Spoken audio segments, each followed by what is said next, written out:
tal? Buenas tardes. Hoy vamos a hablar sobre el diodo.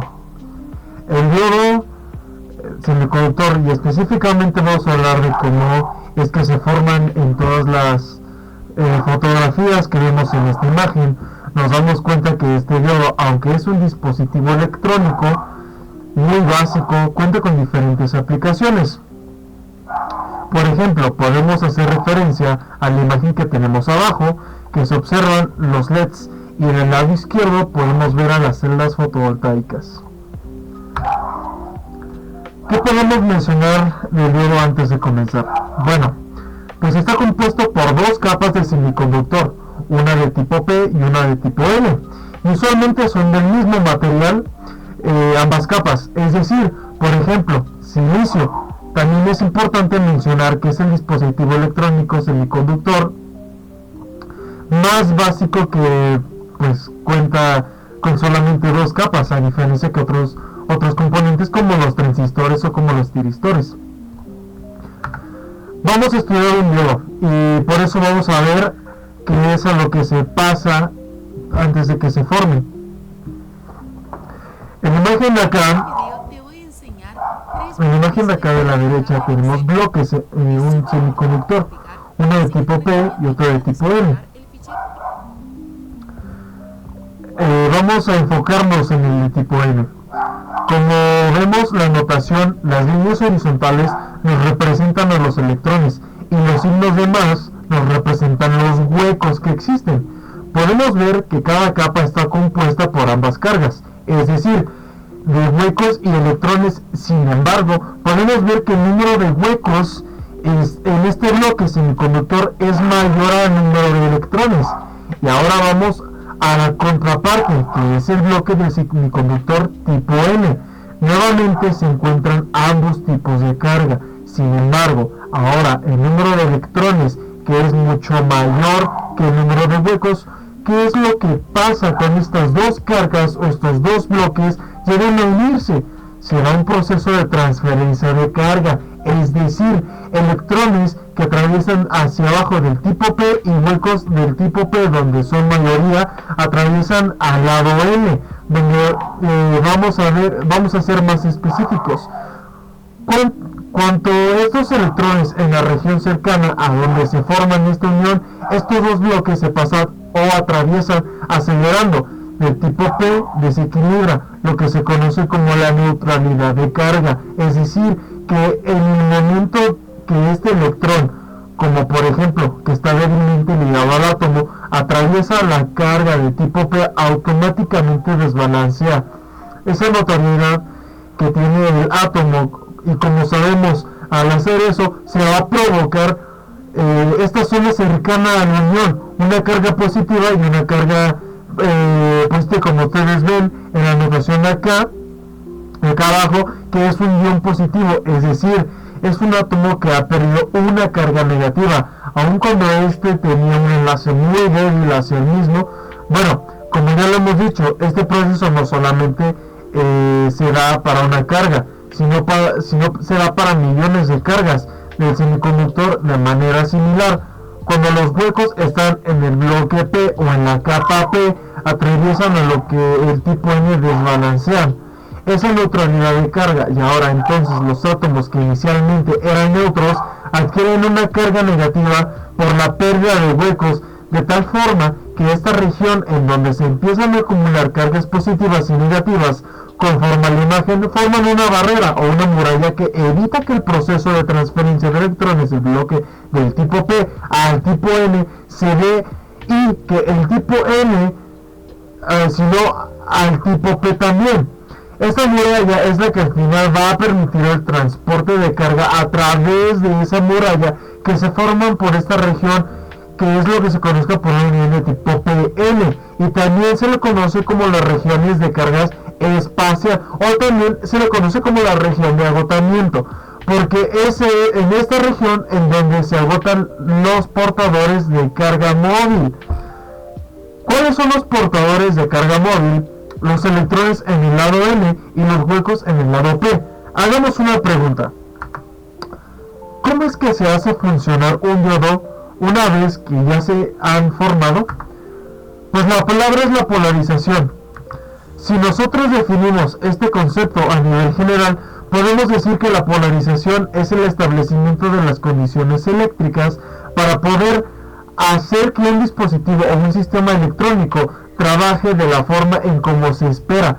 Para el caso del diodo existen dos tipos de polarizaciones, la que se conoce como en el bloque amarillo, que se menciona como directa, y también complementó por la polarización inversa. ¿En qué consiste la polarización directa? Como estamos hablando de fenómenos eléctricos y electrónicos, necesariamente debe haber una fuente que excite, que le dé energía al diodo. Eso se hace a través, por ejemplo, de una batería o una pila.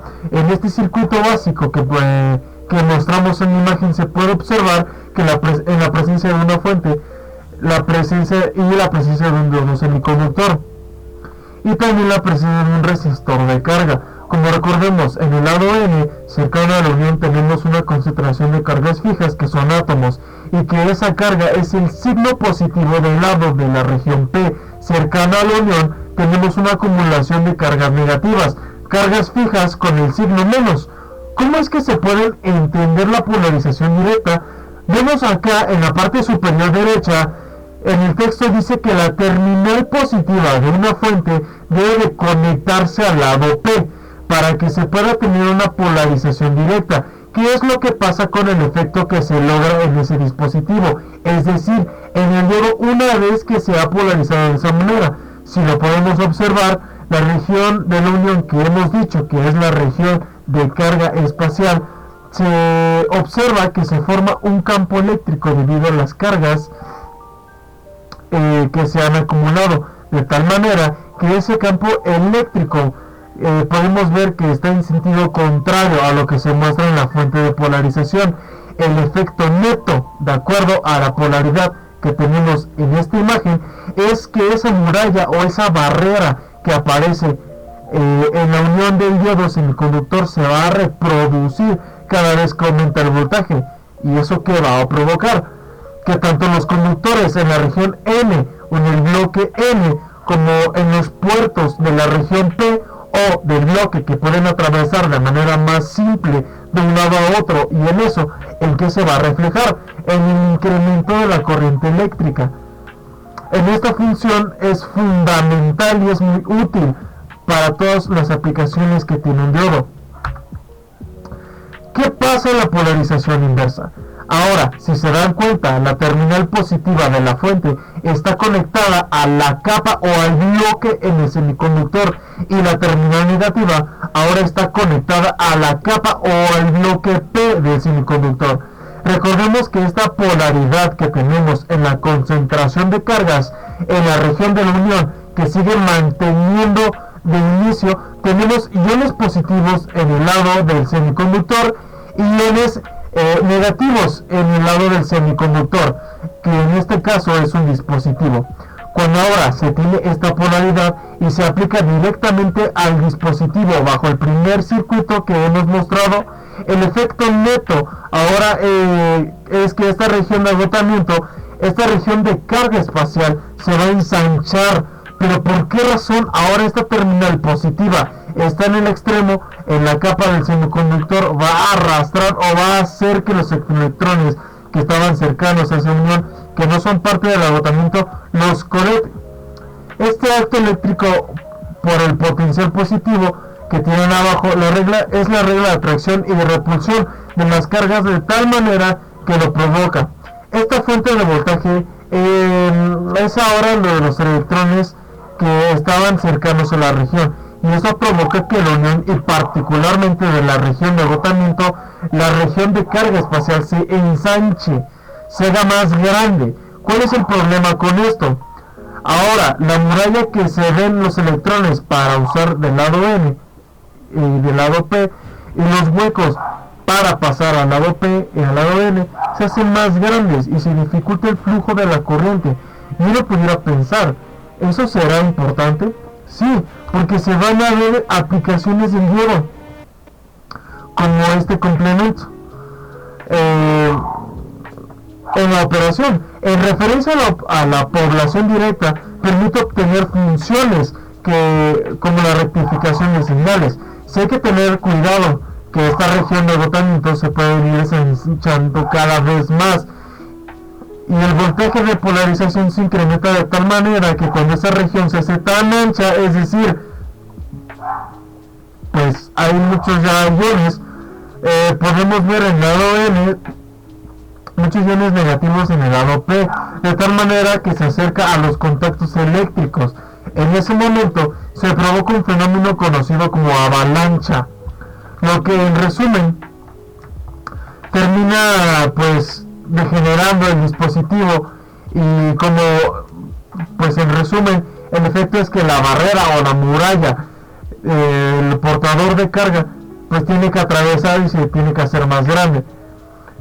Y eso es todo por esta ocasión, y pues nos vemos en el siguiente video. Gracias.